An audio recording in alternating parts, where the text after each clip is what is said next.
De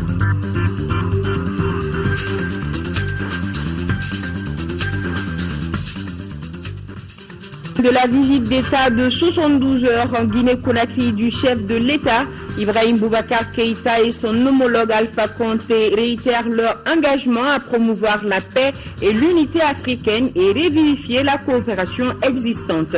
Pour cela, les deux pays ont procédé à la signature de 2 protocoles d'accord. Le séjour guinéen a également permis au président de la République et son épouse de rencontrer la forte communauté malienne vivant sur le sol guinéen. Mesdames et messieurs, bonsoir. Merci de nous rejoindre sur l'ERTM. Le Conseil des ministres est réuni aujourd'hui à Koulouba sous la présidence du chef de l'État, Ibrahim Boubacar Keïta. Nous vous donnerons lecture du communiqué issu de ce conseil au cours de cette édition ou dans un flash spécial. Le chef de l'État a reçu en audience tout à l'heure l'ambassadeur de Chine au Mali. Au cours de la rencontre, il a été question du renforcement de la coopération bilatérale entre les deux pays. Le diplomate a fait savoir que son pays mettra tout en œuvre pour aider le Mali dans sa phase de stabilisation. Écoutons l'ambassadeur chinois à sa sortie d'audience. Il est au micro de Daouda Sidiki Diarra. J'ai passé mes congés de cette année à mon départ, échanger de point de vue sur notre coopération bilatérale. Le président m'a encouragé de avancer davantage la coopération. Et il a bien apprécié la coopération bilatérale. Je pense que, comme je dis, nous allons continuer à soutenir le Mali dans sa reconstruction et aussi pour la stabilité. Nous avons envoyé 395 soldats dans la MINUSMA. Ils sont basés à Gao.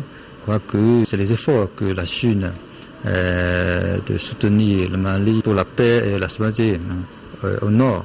Donc je crois que dans ce domaine, on va continuer à bien coopérer dans le domaine bilatéral et multilatéral.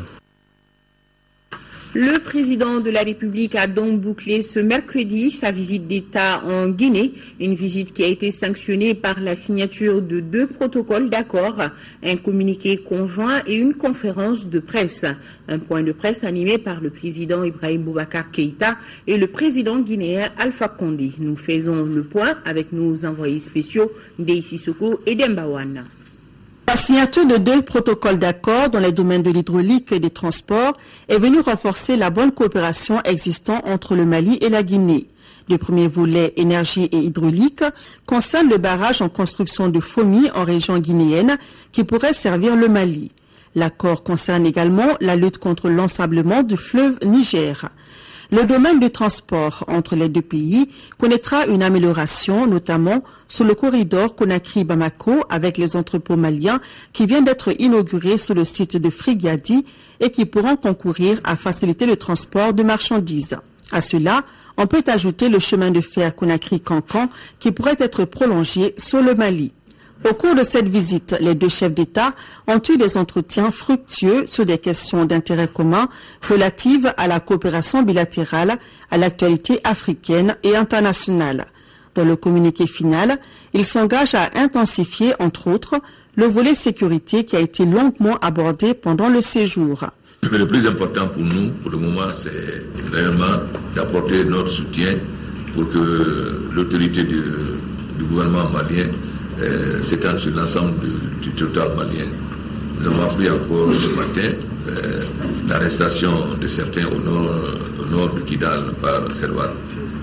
Donc tout en veillant à la sécurité entre nos 2 pays à nos frontières, l'objectif principal pour le moment, c'est que le Mali, l'État malien et l'armée malienne aient le contrôle total de son territoire et qu'on puisse expulser tous les terroristes qui sont là-bas.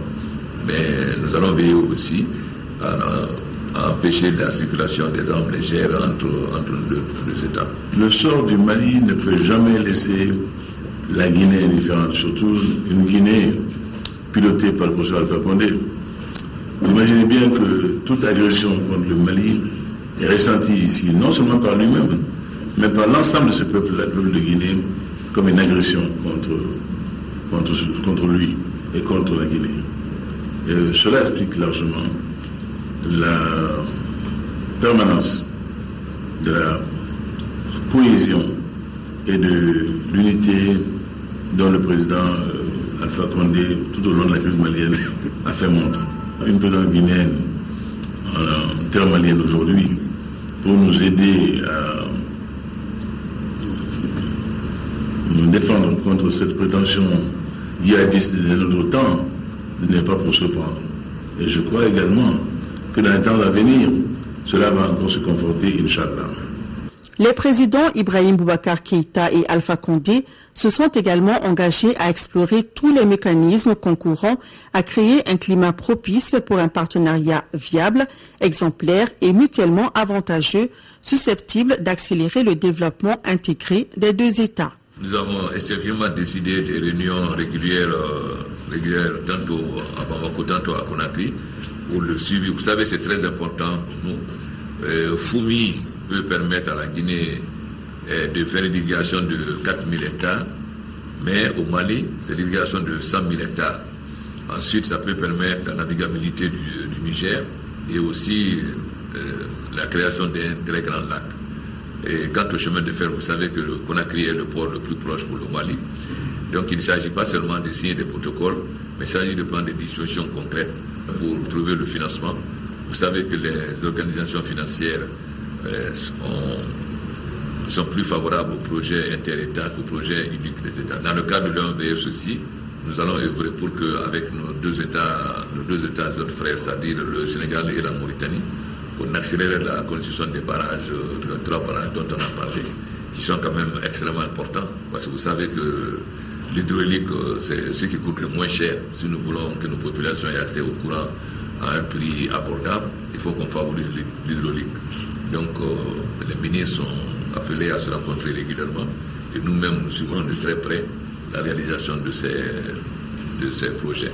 Le barrage de Foumi, qui est l'un de nos grands soucis, lorsqu'il sera réalisé, nous donnera la possibilité, il l'a dit, d'aménager pour la partie malienne près de 100 000 hectares. C'est pas peu. 4 000, un peu plus pour la Guinée. C'est donc là encore un joyau qui va ajouter à notre confort en matière de sécurité alimentaire. Et si l'on y ajoute également ce qui est déjà réalisé, Malantali toujours dans l'OMVS, mais Felou que nous avons inauguré avec bonheur en combat de notre frère le Premier ministre Mohamed Saïd Fofana et les chefs d'État de Mauritanie et de Sénégal, et Gouina dont les promesses Inch'Allah seront tenues. Tout cela ajoutera à notre capacité de mise en valeur de cette terre-là au plus grand profit de nos peuples. Une nouvelle dynamique s'ouvre donc pour les deux peuples frères. C'est sur ces notes positives que le président Alpha Condé et son épouse ont accompagné le couple présidentiel malien. Ibrahim Boubacar Keïta et son épouse, Keïta Aminata Maïga, ont reçu tous les honneurs avant le décollage de leur avion, direction Bamako. Guinéens et Maliens ont eu une longue séance de travail au cours de la rencontre.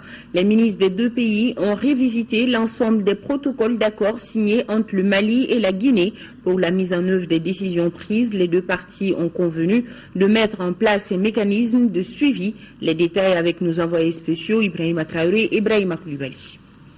Bamako et Conakry décident de renforcer leurs relations historiques. Cette coopération exemplaire touche quasiment tous les domaines. Un accent particulier est mis sur la sécurité, l'énergie, l'agriculture, le commerce et le transport. Les gouvernements des deux pays entendent multiplier les initiatives pour concrétiser les décisions prises à l'issue de cette visite d'État du président Ibeka en Guinée. La rencontre avait pour objet, pour les membres des gouvernements du Mali et de la Guinée, de hisser la coopération technique notamment entre nos deux pays à hauteur de l'estime et de la considération que nos deux chefs d'État nourrissent l'un pour l'autre. De la volonté de promouvoir une coopération riche, multiforme, couvrant des aspects tous azimuts pour intégrer davantage les processus de développement économique, social et culturel de nos deux États. Dans le domaine de l'agriculture, il y a au moins 3 initiatives que nous partageons avec la Guinée, tous membres du CILS. Il y a l'initiative de la Mauritanie sur le pastoralisme. Nous avons aussi beaucoup d'expérience à vendre à la Guinée. L'expérience d'aménagement conformément à la déclaration de Dakar. D'ici à 2020, nous ambitionnons les pays du Sahel aménager 600 000 hectares. Le Mali ambitionne sur les 600 000 hectares aménager à lui seul 300 000. Donc nous avons le fait du Niger des grands bassins de production, il y a grandes possibilités. Je pense qu'il y a un intérêt que nous discutons. Eux aussi, ils ont besoin, comme nous bien sûr, mais nous avons plus de potentialité qu'eux, à enrichir donc leur alimentation en protéines d'origine animale, à recevoir donc des moutons dans le cadre de l'opération Tabaski et bien d'autres domaines. Avec mon homologue des transports et mon homologue des travaux publics, nous avons passé en revue pratiquement tous les goulots d'étranglement sur le corridor. Et même sur les infrastructures aussi au niveau du port de Conakry. Bref, toutes choses qui contribuent ou qui contribueront à améliorer de façon considérable le trafic, le transit entre la Guinée et le Mali. Un mécanisme de suivi des accords signés entre les deux pays est mis en place. Les deux chefs d'État se sont engagés à suivre personnellement les différents dossiers jusqu'à la réalisation des projets en cours et à venir. Je pense qu'entre le Mali et la Guinée, il y a beaucoup d'accords et de protocoles qui ont été signés par le passé, même la dernière commission mixte. La plupart de ces questions ont été déjà discutées et signées. Et c'est la raison pour laquelle nous avons revisité ces protocoles pour les mettre à jour afin de faire que cette fois-ci, on puisse mettre un mécanisme de suivi pour l'application de ces décisions. Et je crois qu'il y va de l'intérêt des deux pays que cela soit suivi. Le Mali et la Guinée ouvrent ainsi de nouvelles perspectives dans leur coopération bilatérale. Une volonté politique des présidents maliens et guinéens qui vise à soulager davantage les populations de ces deux pays qui ont tout en partage. Pour remercier son frère et ami malien pour la visite, le président Alpha Condé, comme le veut la tradition africaine, a offert un dîner officiel en son honneur. Les deux chefs d'État ont saisi cette opportunité pour réitérer leur engagement à promouvoir la paix et l'unité africaine. Nous retrouvons nos envoyés spéciaux. Un toast pour magnifier la coopération entre le Mali et la Guinée-Conakry, mais aussi pour promouvoir la paix et l'unité africaine. Au cours de ce banquet, les présidents maliens et guinéens ont affiché toute leur détermination à travailler ensemble pour le bonheur des populations.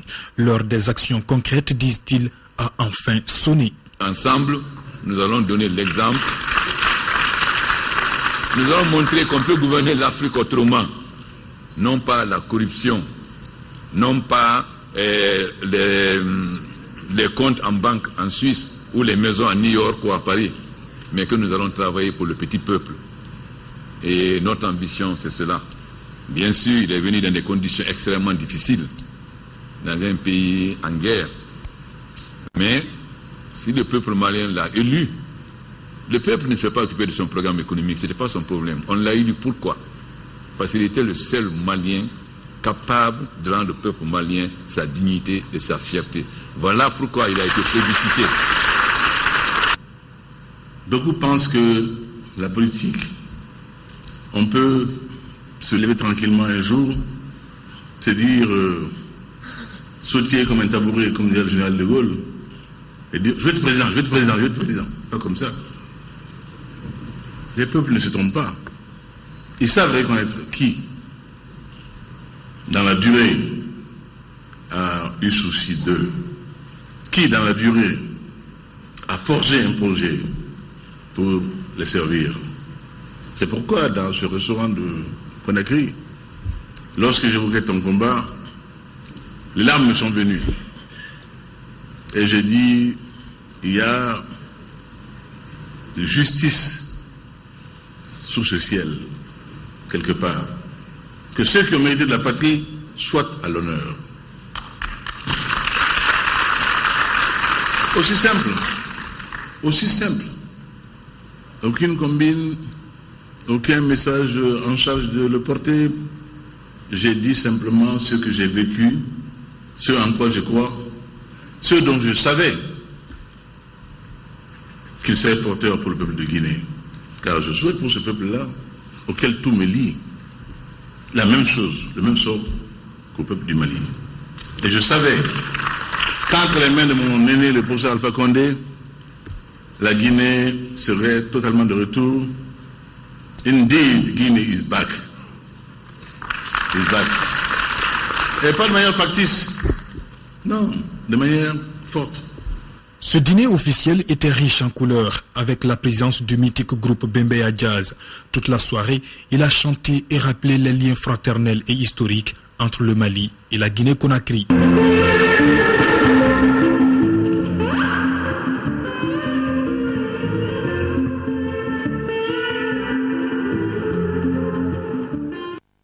Toujours en Guinée-Conakry, le chef de l'État, accompagné de son épouse, a rencontré la forte communauté malienne vivant sur le sol guinéen. La paix, la cohésion, la lutte contre la corruption et l'impunité ont été les principaux sujets abordés. Ndeye Sissoko et Dembawan ont suivi la rencontre. Les Maliens de Guinée ont exprimé leur fierté d'appartenir à une grande nation qui a retrouvé sa place sur l'échiquier international. Les progrès significatifs enregistrés par le Mali dans la résolution de la crise avec le retour à l'ordre constitutionnel, le retour de l'administration et des réfugiés dans les régions du Nord, entre autres, ont été salués par les Maliens de Guinée. Nous savons, Monsieur le Président de la République, que vous avez entrepris de grands chantiers, dont je vais citer quelques-uns. La lutte contre la corruption, l'impunité et le grand problème, la crise du Nord. Nous vous soutenons dans cette lutte. C'était aussi l'occasion de saluer la coopération entre le Mali et la Guinée. Une coopération que le président de la République, Ibrahim Boubacar Keïta, jugera d'historique et de fraternelle. Qu'entre la Guinée et le Mali, il peut y avoir l'ombre d'un nuage. Ces relations, nous en avons hérité en vérité. Je pense que quand on parle de l'Afrique de l'Ouest, quand on parle du Mali et de l'Ouest africain précolonial, ces deux pays étaient confondus. C'est donc aujourd'hui un juste retour des choses que le Mali et la Guinée marchent main dans la main.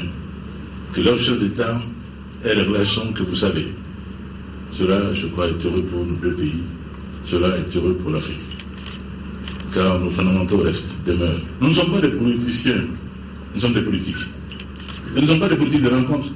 Nous sommes des politiques de conviction qui nous sommes formés pour servir nos peuples. Concernant l'actualité brûlante du pays, Ibeka dira que la seule chose qui compte aujourd'hui et qui est indispensable et incontournable, c'est la paix. Et pour cette paix, il ne ménagera aucun effort. Je crois qu'aujourd'hui, chacun voit le Mali un pays de justice. Désormais, cela est avéré. On voit aujourd'hui le Mali avec le souci aujourd'hui d'avoir enfin une armée digne de ce nom, capable de le défendre, en tout temps et en tout lieu. Nous sommes fermement décidés à cela. La seule chose qui prévaut aujourd'hui, ici comme ailleurs, c'est la paix.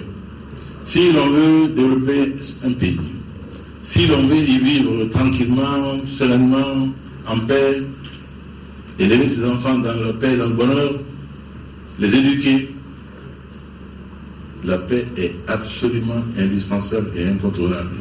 Rien de beau, de durable, de bien ne peut se faire sans la paix.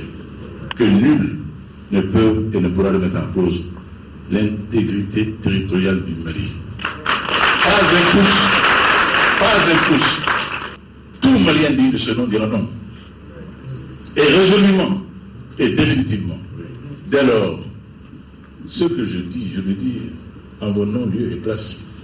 Je le dis avec la ferme conviction que c'est votre message adressé au monde entier. Rassurés par les mots du chef de l'État, les Maliens de Guinée lui ont réaffirmé leur disponibilité à l'accompagner dans ses ambitions de paix et de cohésion sociale. Pour le lui témoigner, ils lui ont offert un chihuahua, signe de l'excellence et de la bravoure.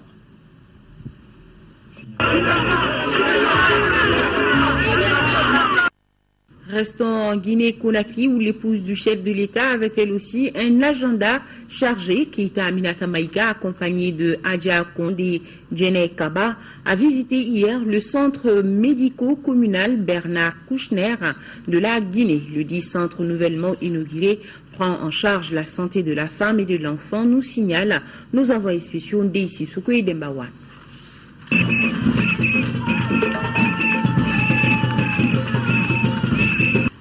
C'est un centre flambant neuf que les deux premières dames, Keïta Aminata Maïga et Adja Condé Djene Kaba, ont visité ce matin.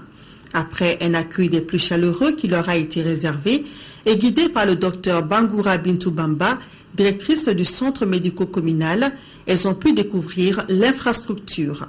L'établissement sanitaire qui porte le nom de son initiateur, centre médico-communal Bernard Kouchner, a été inauguré ce 8 mars par le président Alpha Condé. Un centre offert en guise d'amitié par l'ancien ministre français et qui aidera les autorités à réduire le taux de mortalité maternelle trop élevé en Guinée. En Afrique de l'Ouest, la Guinée est le pays où il y a le plus de décès maternels et infantiles. Et ça, c'est intolérable. Parce que lorsqu'une femme est enceinte, la famille est contente, on pense à ce que la famille va s'élargir et tout. Et patatras, il y a des bébés, la maman meurt. Après, ça entraîne tant de misère qu'il faut lutter contre ça. Surtout que c'est avec des petits moyens, c'est pas des histoires de gros sous, c'est des questions de suivi des femmes en grossesse pour prévenir le moindre souci et tout de suite une prise en charge est enclenchée et le problème est terminé. J'ai pu visiter ce bijou qui est ce centre mère et enfant. Vous savez que la santé mère et enfant dans nos pays est primordiale. C'est une structure, je dirais, très structurée parce que vous avez jusqu'au laboratoire et vous avez des salles de réveil pour celles qui viennent accoucher, vous avez des salles de préparation. Vraiment, c'est un bijou qui vient d'être ouvert, je pense que ça a été fait le 8 mars. Et je souhaite en tout cas qu'il demeure un bijou, ça je l'ai dit aux femmes. Financé à hauteur de plus de 9 milliards de francs guinéens, le centre de santé est un bâtiment R+2, composé de toutes les commodités indispensables aux soins maternels et infantiles, y compris des laboratoires d'analyse. Des consultations quotidiennes en gynécologie, pédiatrie et dans d'autres pathologies se feront avec des suivis de grossesse. Et tout cela entièrement gratuit. C'est donc le cœur plein de joie et d'espoir pour l'amélioration de la santé des femmes et des enfants que les deux premières dames ont quitté le centre de santé médico-communal de Guinée. Toujours avec l'épouse du chef de l'État, Keïta Aminata Maïga, a visité le musée national et le jardin du 2 octobre, une occasion pour la première dame de découvrir la riche culture guinéenne et apprécier les infrastructures du jardin du 2 octobre qui offre un espace de divertissement aux enfants et aux parents. Ndeisi Soko Dembawan était de la visite. C'est une véritable plongée dans l'histoire du Mandé que les deux premières dames ont effectuée au Musée national de Guinée. Riche de sa culture et de son histoire, le Musée national de Guinée est scindé en deux parties. La première met en évidence le patrimoine culturel ancestral de la Guinée.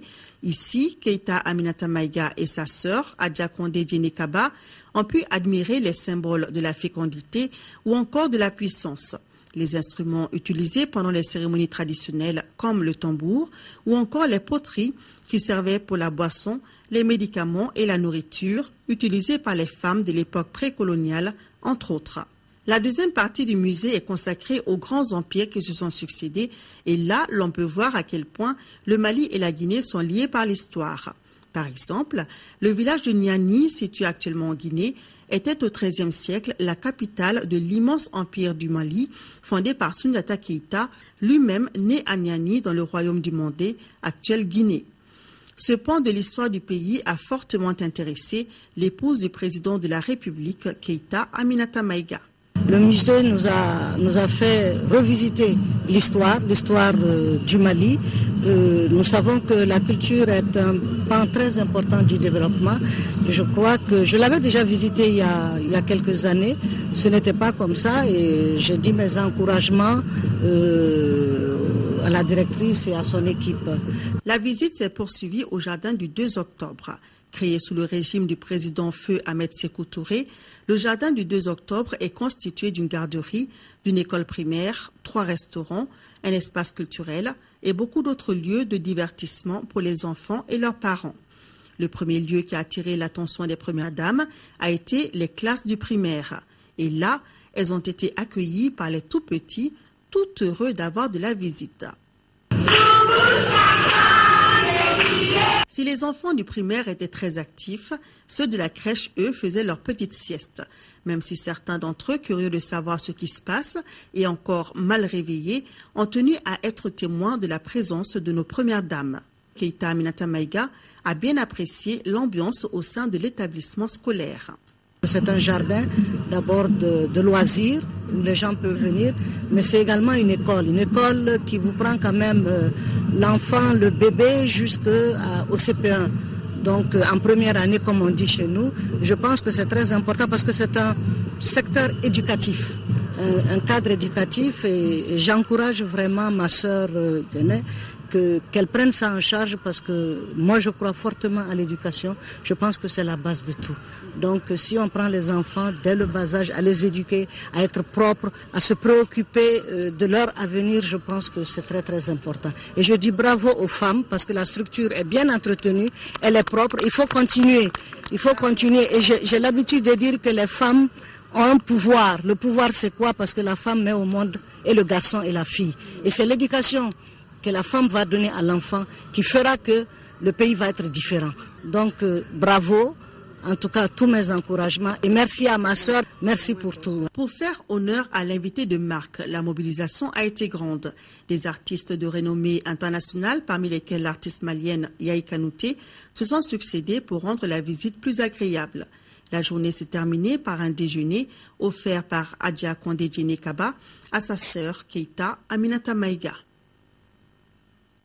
Ici à Bamako, le représentant spécial de l'ONU au Mali a rencontré les présidents des commissions de travail de l'Assemblée nationale. L'objectif était d'informer les parlementaires sur les missions de sa structure. Écoutons-le au micro de Moussa Fani.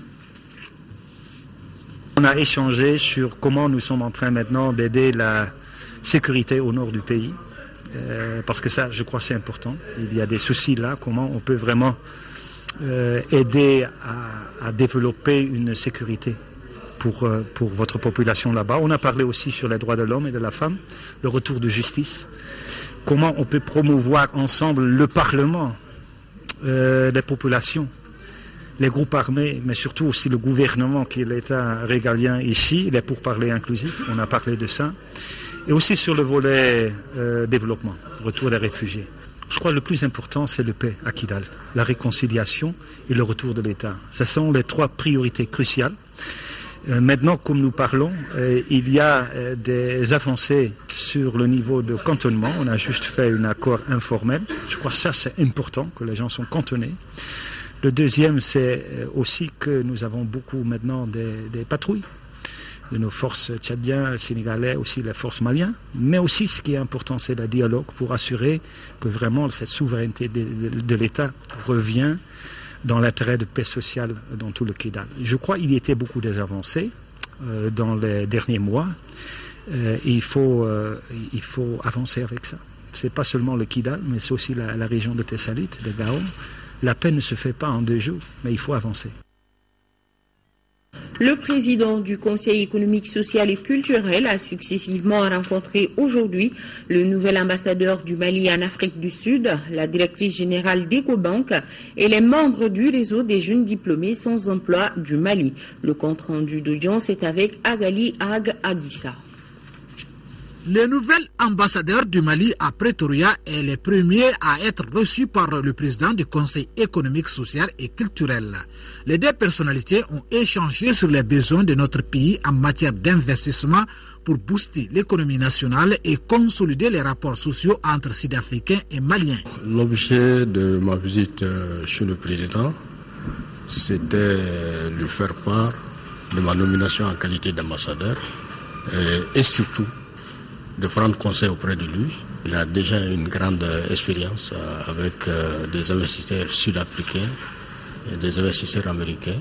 C'est des projets qui doivent être repris par notre pays, surtout que nous venons de sortir d'une longue crise. La directrice générale d'Ecobank nourrit la même ambition. Elle est la deuxième personnalité reçue par Jamil Bitar. C'était déjà une visite de courtoisie et également pour échanger avec lui sur les activités du Conseil économique, social et culturel. Savoir également dans quelle mesure est-ce que notre institution Ecobank pourrait aider au développement des activités de l'État du Mali. Le président a fait des recommandations, notamment quant à l'accompagnement en termes de financement des grandes entreprises de ce pays. Il a également recommandé de regarder comment nous pourrions développer les investissements qu'il y a dans le pays. Les membres du réseau des jeunes diplômés sans emploi du Mali ont été également reçus par le président du Conseil économique, social et culturel. Avec le président du réseau, Ibrahim Diallo, et ses collègues, les échanges ont surtout porté sur les préoccupations en matière d'emploi. Représentants des pharmaciens conventionnés et responsables chargés de la mise en œuvre de l'AMO en conclave hier. Les deux parties ont passé au peigne fin quelques difficultés qui rencontrent les pharmaciens dans la mise en œuvre de l'AMO, l'assurance maladie obligatoire, comme par exemple le non-respect du délai de paiement des factures, la non-disponibilité de la liste des prescripteurs d'ordonnances ou le rejet des fiches de soins. Ramata Kounate, les détails. À la date du 10 mars 2014, l'assurance maladie obligatoire AMO compte plus de 400 000 assurés, y compris les ayants droit. Ces bénéficiaires sont servis par 330 pharmacies conventionnées sur l'ensemble du territoire. Sur cet effectif, 260 dispensent les prestations.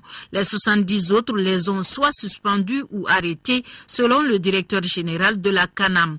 Dans ces conditions, comment continuer à fournir des médicaments aux bénéficiaires? Quelles sont les difficultés liées à l'accès aux médicaments?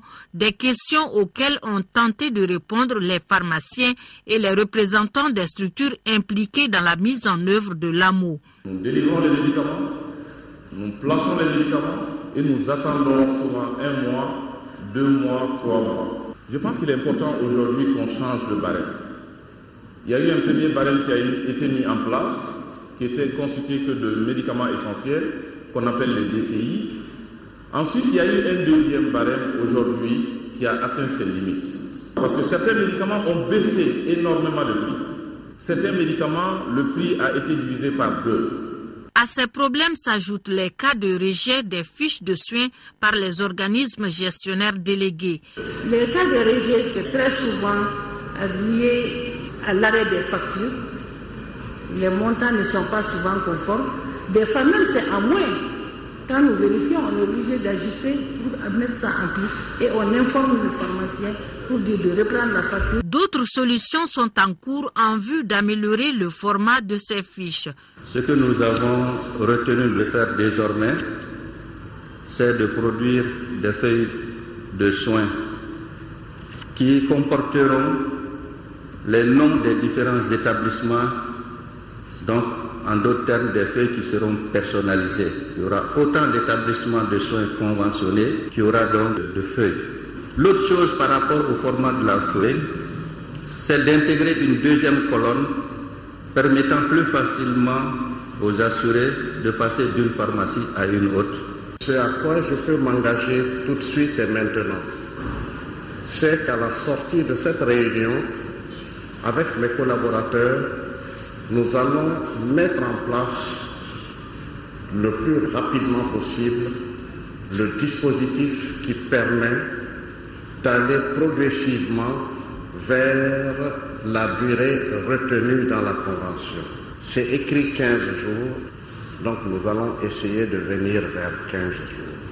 Les pharmaciens ont également demandé la mise à leur disposition de la liste des prestateurs d'ordonnances.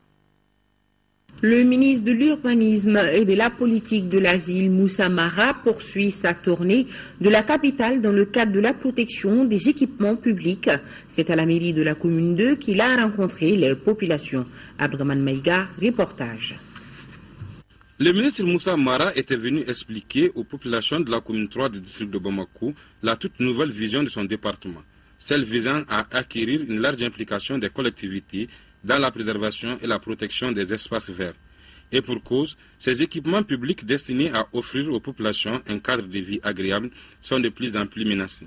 Sur les 1597 équipements publics que compte la ville de Bamako, seulement 261 sont aujourd'hui disponibles. Les équipements publics sont indispensables à la vie en collectivité.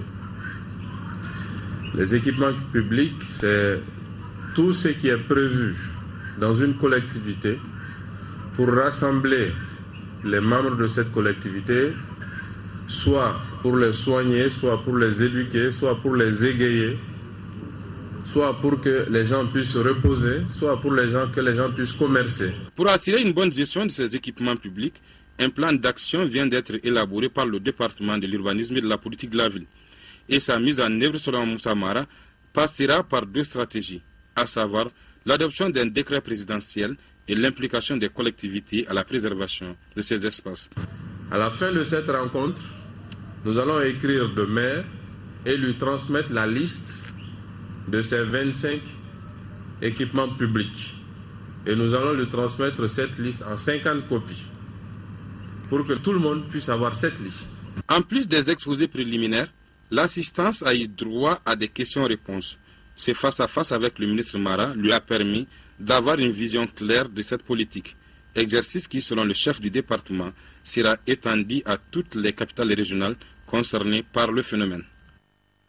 Voilà le ministre Mara qui était plutôt en commune 3.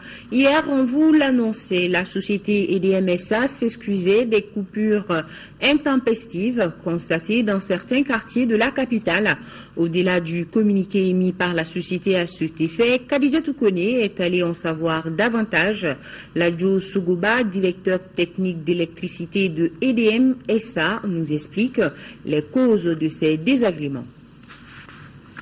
Nous avons eu deux gros incidents au niveau du site de Balengue, qui est quand même un site majeur, pour ne pas dire le centre nerveux de notre système électrique. Le disjoncteur principal a pris un coup. Donc ça nous a privé d'une grande partie d'à peu près 40% de notre demande. Donc ça a impacté sur la couverture de la demande en attendant que le disjoncteur soit dépanné. Donc vu l'urgence, nous avons été de faire un dépannage provisoire pour alimenter la clientèle, au moins alléger la population, et ensuite nous allons prendre les dispositions pour corriger ce défaut qui est apparu. Le deuxième incident, c'est à Dar es Salaam, c'est une arrivée principale aussi qui relie Dar es Salaam à Lafiabougou, qui est une liaison majeure qui alimente toute la zone commerciale. Donc nous avons une arrivée principale qui a pris feu. La cellule carrément cramée, dont les équipes sont sur place en train de faire les travaux. Et en principe, aujourd'hui, on doit pouvoir terminer les travaux d'ici si on n'a pas d'autres difficultés. Mais un autre point reste, c'est un défaut d'un câble sous le sol entre la Fiabougou et DCO, la zone du Para. Donc ces câbles, tant qu'on ne va pas les déterrer, trouver les défauts, on ne pourra pas faire la réparation. Je dirais dans les 48 heures qui viennent, on doit pouvoir rétablir la situation d'une manière normale. Au niveau du poste de Balengue, où nous avons la ligne principale 150 qui arrive, il faut quand même dire que le disjoncteur, il est assez vieux. Il date de 79. S'il n'était pas très bien entretenu, il ne tiendrait pas jusqu'à ce coup. Pour ici, je pense, par rapport au premier diagnostic, ça devait être une surcharge, parce que quand nous avions le disjoncteur 150 qui était en panne, on avait basculé une grande partie de la charge sur ce poste pour pouvoir alimenter le maximum. Je pense que la limite a dû être dépassée et la cellule a pris feu. L'Agence pour la promotion de l'emploi des jeunes APEJ tient depuis ce matin la 17e session ordinaire de son conseil d'administration. Parmi les nouvelles orientations de la structure pour 2014 figure la mise en place des mécanismes de suivi-évaluation efficaces. Le budget de l'année en cours s'élève à plus de 9 milliards de francs CFA. Amadou Sankaré, reportage. Pour être plus performante, l'Agence pour la promotion de l'emploi des jeunes entend au cours de l'année 2014 mettre en œuvre de nouvelles orientations. Créer une synergie d'action entre l'APEJ et les structures partenaires de notre département de tutelle, analyser le processus de financement actuel des projets des jeunes en vue de négocier un partenariat dynamique avec les différentes banques partenaires. Il s'agit aussi de mettre en place un mécanisme de suivi et évaluation performant. Créer au besoin un département chargé du suivi de l'évaluation au sein de l'APEJ pour rendre disponibles toutes les informations relatives à l'état d'évolution des activités programmées. Avec un budget estimé en recettes et en dépenses à plus de 9 milliards de francs CFA, l'APEJ envisage de donner encore plus d'opportunités aux jeunes, surtout ceux des régions nord de notre pays. Nous sommes tenus par rapport à l'orientation du gouvernement de la République du Mali, qui n'a ménagé aucun effort pour mettre des moyens conséquents à notre disposition hors budget, à hauteur de 200 millions, pour nous appuyer à ce que nous fassions en sorte que les activités au nord sur le plan économique soient relancées.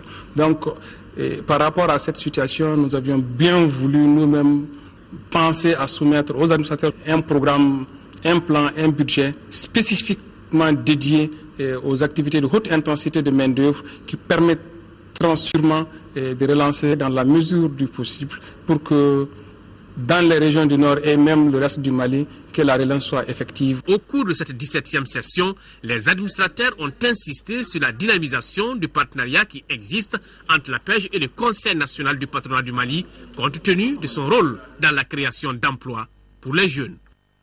Visite dans la commune rurale de Femaï-Waya, dans le cercle de Djéné, région de Mopti, du ministre du Développement rural, Dr Boukari Tereta, accompagné de la représentante résidente du programme alimentaire mondial PAM.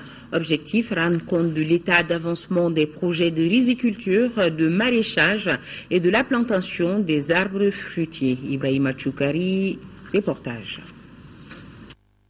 Dans la commune rurale de Femaï-Waya, cercle du Djéné, le ministre du Développement rural et la représentante résidente du PAM sont venus voir les 3 projets initiés dans le cadre du projet de résilience. Des projets financés par le programme alimentaire mondial PAM à travers l'Union européenne. Ils portent sur le maraîchage, le reboisement d'arbres fruitiers sur 2 hectares et l'aménagement de 40 hectares de parcelles pour la riziculture. Le projet de résilience est une réponse aux inondations et sécheresses répétées ayant un impact sur la production agricole dans le cercle de Djéné. Il vise à renforcer la sécurité alimentaire de 500 000 ménages et à renforcer leur capacité à gérer les risques en investissant dans la création d'actifs. Les visiteurs du jour, après des échanges avec les acteurs, ne semblent pas satisfaits de la manière dont les activités sont en train d'être menées. Pour la réussite des projets, ils ont instruit aux agents de Care International responsables de l'exécution des travaux d'associer les services techniques qui ont un rôle d'appui conseil.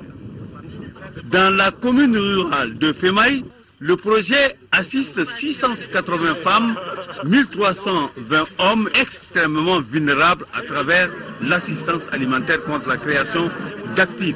Le ministre Tereta s'est dit satisfait de cette mobilisation des femmes autour de ce projet qui améliore leurs revenus, renforce leurs capacités.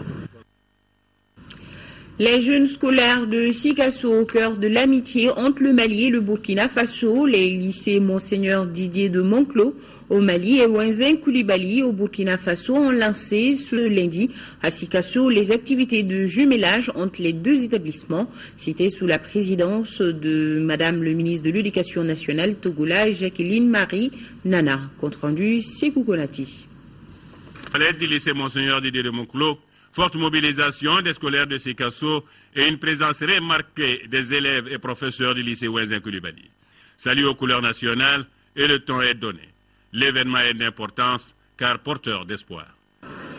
Porteuse d'espoir, car il me plaît de rappeler à tous que la graine sémée au cours de notre jumelage a germé. Elle a donné naissance à des jeunes plants comme en témoignent les bosquets de l'amitié de part et d'autre. Les résultats engagés au plan social sont éloquents. Le lycée Wenzen Koulibaly et le lycée Monseigneur Didier de Monclos ont choisi de s'unir à travers le jumelage, montrant ainsi que l'école, temple du savoir, pourrait être le creuset de rapprochement entre le peuple et partant un puissant facteur d'intégration.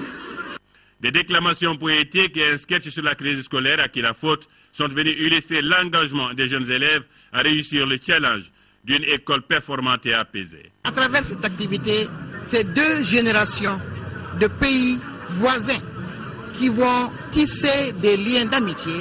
Ce sont des enseignants de 2 lycées de part et d'autre de la frontière qui vont avoir un espace de rencontres pédagogiques.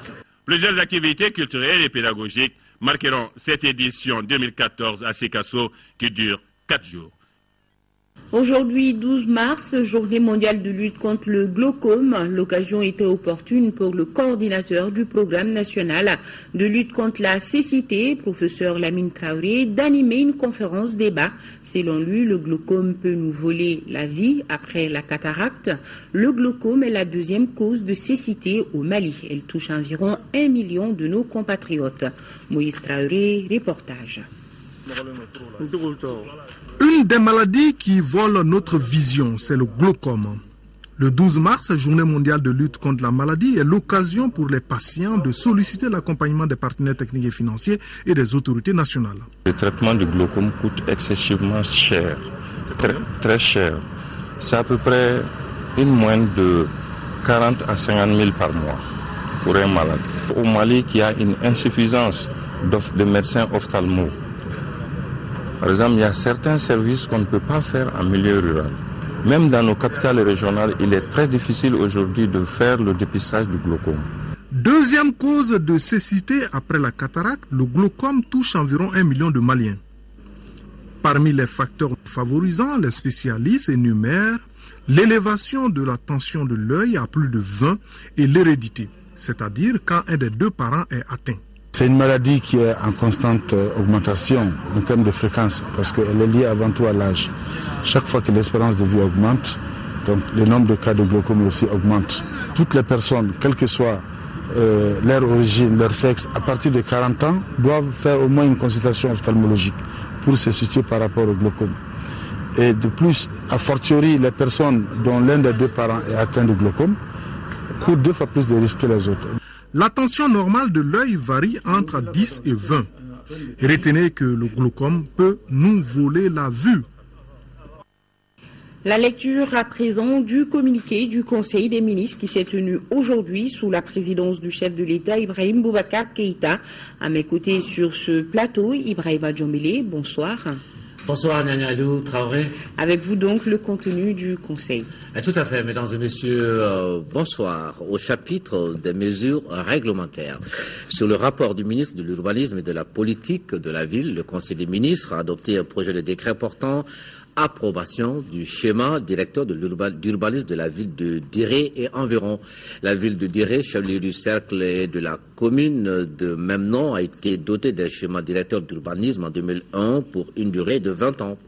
Cependant, le développement socio-économique et spatial de la ville a nécessité la révision de ce premier document de planification. La population de la ville de Diré, estimée à 12 603 habitants en 2009, sera de 34 617 habitants en 2020 et de 54 797 habitants en 2030. L'adoption du présent projet de décret vise à mettre à la disposition de la ville de Diré et environ un nouveau schéma directeur d'urbanisme qui définit les principes d'organisation en matière d'habitat, d'activités, de voirie, de réseaux divers, de grands équipements et traite des problèmes environnementaux. Au chapitre des mesures individuelles, le Conseil des ministres a procédé aux nominations suivantes. Au titre du ministère du Plan et de la Prospective, chargé de mission, M. Mahamadou Samake, économiste gestionnaire. Au titre du ministère du Travail et des Affaires sociales et humanitaires, conseiller technique, M. Boubacar Traoré, administrateur civil, M. Youssouf Ndiaye, inspecteur des services économiques, inspecteur à l'inspection des affaires sociales, Madame Diara Fanta Mancini, administrateur de l'action sociale, Monsieur Ousmane Guindo, administrateur de l'action sociale, directeur national du travail, Monsieur Fassoun Koulibaly, administrateur du travail et de la sécurité sociale. Au titre du ministère de l'Emploi et de la formation professionnelle, chef de cabinet, Monsieur Mamadou Tembeli, médecin. Directeur général de l'Observatoire national de l'emploi et de la formation, M. Boubacar Diallo, ingénieur. Au titre du ministère de la Communication et des Nouvelles Technologies de l'Information, directeur général de l'Agence malienne de la presse et de publicité AMAP, M. Ousmane Mahalmoudou Maïga, journaliste réalisateur. Au chapitre des communications. Au titre du ministère des Maliens de l'Extérieur, le Conseil des ministres a examiné une communication relative à l'amélioration de la protection et la sécurisation des Maliens de l'Extérieur et de leurs biens. Le Mali, pays de forte tradition d'immigration, compte environ 4 millions de ses ressortissants à l'extérieur. Les effets et impacts positifs des actions des Maliens de l'extérieur en direction du Mali sont très importants, malgré les difficultés auxquelles ils sont confrontés dans les pays d'accueil. Les Maliens de l'extérieur ont permis d'assurer l'équilibre de nombreuses familles, de promouvoir le développement local à travers les transferts de fonds, la réalisation de nombreuses infrastructures d'éducation, de santé, d'hydraulique villageoise, de désenclavement et d'amélioration du cadre de vie. Pour valoriser davantage et mobiliser le potentiel de la diaspora, le gouvernement envisage d'améliorer la protection juridique des Maliens de l'extérieur et la couverture consulaire. La présente communication propose, dans ce cadre, l'ouverture de nouveaux consulats dans les principales zones de concentration des Maliens de l'extérieur pour mieux suivre les Maliens de l'extérieur et répondre à leurs besoins, l'évaluation des accords existants qui lient le Mali et les pays d'accueil et de transit et la signature de nouveaux accords qui contribueront à mieux protéger les Maliens de l'extérieur. Le Conseil des ministres a décidé de la création d'une commission de travail chargée d'évaluer la situation actuelle et de proposer une stratégie de négociation d'accords de libre circulation, de résidence et d'établissement des Maliens dans les pays visés. Au titre du ministère de la Communication et des Nouvelles Technologies de l'Information, le Conseil des ministres a examiné une communication relative à l'état des lieux du paysage audiovisuel et à la feuille de route de la transition de la radiodiffusion-télévision analogique vers le numérique. Le Mali s'est engagé à travers l'approbation de l'accord de Genève 2006 dénommé Accord Géo 6 a réalisé à l'échéance du 17 juin 2015 la migration des services de radiodiffusion télévisuelle analogique vers le numérique sur l'ensemble du territoire. Pour la mise en œuvre harmonieuse de ce processus, il a été créé le Comité national pour la transition de la radiodiffusion analogique terrestre vers le numérique, CNTN, qui a identifié parmi ses activités prioritaires la réalisation de l'état de lieu pour 2012. Malgré la perturbation de ces activités par les événements survenus en mars 2012, le comité ad hoc mis en place pour accélérer le processus a élaboré un rapport sur l'état des lieux du paysage audiovisuel et formulé des recommandations. Pour la mise en œuvre des conclusions du rapport, des dispositions seront prises sur le plan juridique, technique, technologique et financier pour réussir une transition harmonieuse de la radiodiffusion analogique terrestre vers le numérique dans le cadre de l'échéance de 2015 prescrit dans l'accord de Genève. Voilà, Nyanya Alou Traoré, ce qu'il fallait retenir du Conseil des ministres de ce mercredi. Merci Ibrahima, et nous allons boucler le journal ensemble. Tout à fait. Voilà, c'est la fin de cette édition. Demain, premier rendez-vous avec l'information, 10h avec Amara Malé Diallo, ainsi qu'à 13h pour la grande édition. Tout le plaisir sera pour moi de vous retrouver. Grand merci à vous qui nous suivez de Gao, Tombouctou et Kidal, c'est au nord du Mali. Bonsoir à tous. Bonsoir également à vous.